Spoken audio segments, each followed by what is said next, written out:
Pinag-usapan ngayon ng mga netizens ang TikTok video ni Jaren kasama si Lloyd.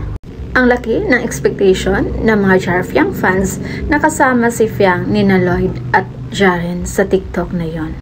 Nabuong akala ng mga Jarfiang fans na ayuda na ito sa kanila. Kaya agad nilang tinag si Kiwi dahil totoo nga daw ang lahat ng haka-haka at lahat ng sinabi ni Kiwi na may something nga sa Jarfiang.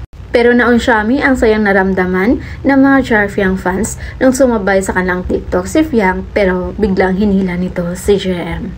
Ang talino ni Fiang dahil alam niyang may kukuha ng video o mag-i-edit ng video na sila lang ni Jaren kaya hinila niya si JM. Hindi talaga hinayaan ni Fiang na gumawa na naman ng issue ang mga Jarfiang fans dahil sa pag-edit ng mga video na yon. Kaya sa tingin ko, kahit saan magpunta si Fiang, talagang bibit-bitin niya na si JM para lang makaiwas sa issue.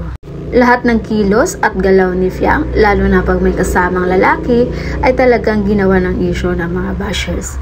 Kasi nga, paninindigan ng mga bashers ang sinabi nilang babaeng para sa lahat si Fiang.